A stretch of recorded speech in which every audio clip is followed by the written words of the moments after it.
Who the hell are you? You remember that night, the dream. Or is it that you don't want to face the guilt? The fact you were wrong all along? I had to grow up. That's life. You stayed kind to a world that cuts you the moment you stop entertaining it. Why? What's wrong with helping others? Trying to make them a better person? You have been chasing the world, thinking it will save you. But the war was never outside, Rohit. It was here.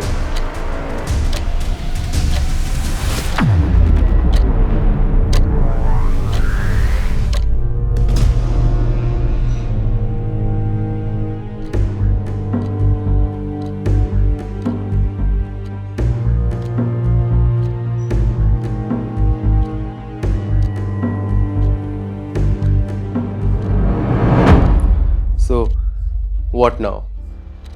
I read this book and I'll be happy. I will find meaning. Everything will finally make some sense. You don't get it. Do you? What? Let me ask you something simple. No philosophy, no poetry. Who are you? What kind of question is that? The kind most people don't have the guts to face, not because it's complex, but because it stripes them naked. And that's exactly why most people run from it. So tell me, who are you? Simple, I'm Rohit, a multimedia artist. I work at corporate. I go to gym trying to be disciplined. I am building my future. Stop! You are reciting like a child repeating what society drilled into him. I did not ask for your resume. I asked, who are you? But that is who I am. My work, my progress, my role in the world. Roles are not identity, Rohit. They are costumes. And you have worn yours so long that you forgot your acting. You confuse function with being. A knife cuts, that does not make it a surgeon. Discipline builds routines, that does not mean you have character. You are not what you do. You are what you are when doing stops. Huh? What you recited, that's not you. That's a Frankenstein monster society stitched together from scraps. You are a product, a label society glued on your forehead before you could even speak. Expectations you swallowed whole, dreams you borrowed from ads and influencers. A puppet dancing on strings of approval, fear and FOMO. And you call that you. Well, you are not the only one lost in this circus. The whole damn world is a stage of frauds. Billions performing scripts they never auditioned for. Names slapped on at birth. Beliefs force-fed by family and media. Ambitions copy-pasted from viral success stories. And fears they inherited like cursed bloodlines. This is not a society raising free thinkers. It's a factory churning out compliant consumers. And you clocked in without a second thought, without a fight. You call yourself ambitious. Bullshit. You are just petrified of mediocrity, of blending into the grey masses. You say you are building yourself. No, you are barricading against the emptiness gnawing at your core. Look at the real world, Rohit, not the filtered feed you scroll. This is reality. This is how life works. You adapt or left behind. Yes, and that's the goddamn insanity. Look around, a world where people sell their bodies, their values, their silence, as long as the price keeps rising. Where loyalty collapses the moment temptation pays better. Where cheating is called exploration and corruption is rebranded as smart networking. Where men measure worth by dominance and women by attention and both are quietly miserable.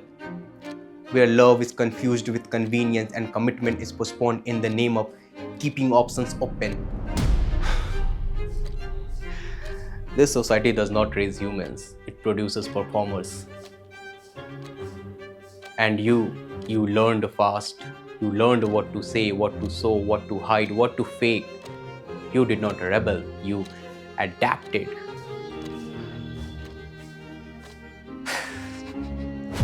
What do you expect me to do?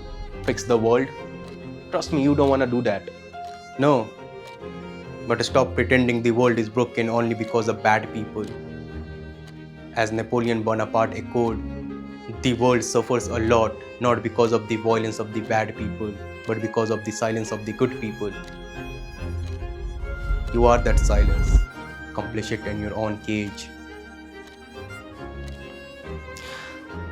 But this is how the world works. Your money, your job, your status, it matters. It matters to whom? To the same people who disappear when you fail, to the same system who replaces you in weeks, to the same crowd that applauds success but feels threatened by truth.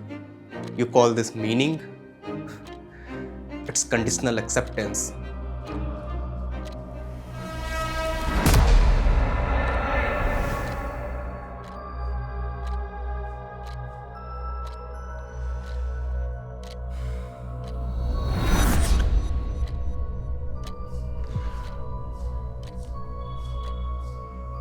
What is truth then? Truth is not gentle. It does not heal you first. It stripes you first. You want to know why most people never meet themselves? Because truth demands a payment. And the price is everything that made you feel safe. Your excuses, your self-image, your I am trying narrative, your carefully curated suffering. Most people don't avoid truth because it's complex. They avoid it because it removes their alibi. So all this pain, confusion, rebuilding, is that fake too? No, but it's incomplete. Pain does not make you real. Struggle does not make you deep. Discipline does not make you honest. They only do one thing. They create silence. And silence is dangerous because in silence, there is nowhere to hide. That's why people stay busy. That's why they cling to identities. That's why they surround themselves with people, movies, entertainment, and noise, not for joy, but to escape the unbearable weight of their own silence. Stillness exposes fraud. Fraud like them? No, like you. Every time you perform a strength instead of embodying it, every time you chase progress to avoid presence, every time you say, I am becoming, so you don't have to say, I don't know who I am. You don't suffer because you are broken. You suffer because part of you refuses to die.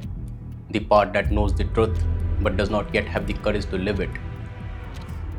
Then tell me the truth. What I'm actually running from. Responsibility. Not responsibility to society, not to your parents, not to success, not to money. I'm talking about the responsibility to exist without a mask. Because once you see clearly, you can no longer blame your parents, your past, your heartbreak, or the system. You can no longer say, I don't know.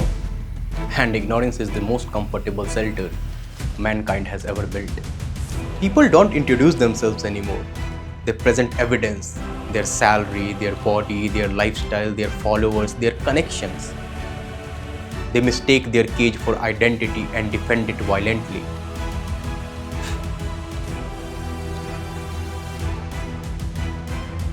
Puzzle me this. If I take away your money, your followers, your reputation, your future fantasies, if I strip you naked of everything that world claps for, what remains?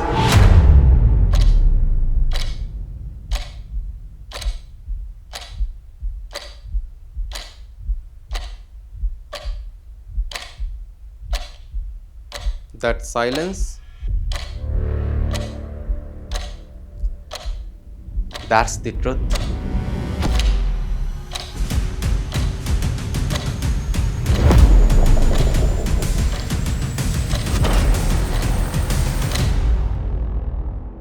You don't know because nobody ever taught you how to exist without performance. You were taught how to impress, how to compare, how to survive, how to fit in, not how to be. Then, who am I? If not all this? You are the one watching this illusion collapse. The one feeling the discomfort. The one realizing the script was never yours. You are not the mask. You are the awareness behind it. Identity is not what you introduce. Identity is what survives when applause ends, when status dies, when nobody is watching. Most people never reach that point. They die inside their costume. Never be that person.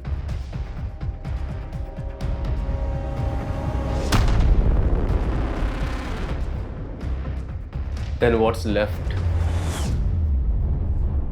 What's left is where the Bhagavad Gita begins. Not with peace, not with answers, on a battlefield.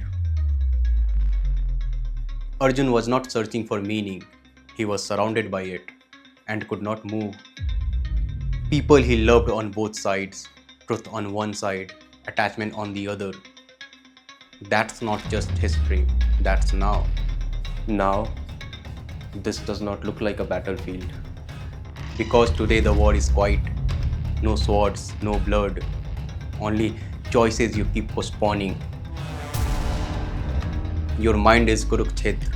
Your habits are the armies. Your fear and your duty are facing each other. And like Arjun, you froze. Because I don't know who I'm supposed to be.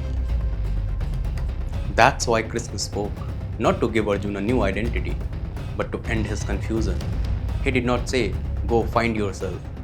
He said, stand up and fight. The Bhagavad Gita makes one thing very clear. You are not here to escape the battle. You are here to act without clinging to who you think you are. Action without attachment is freedom. And that's not poetry, that's law. Then why does it feel so heavy? Because you want to fight without letting your image die. You cannot. You cannot carry your identity and your dharma at the same time. One has to fall. There is no neutral ground. Silence is a position, avoidance is a choice. The Gita is very brutal about this. What you refuse to face returns as suffering. So, what do I do standing here? You act without hatred, without fear, without needing to be someone. Win or lose, you don't abandon truth.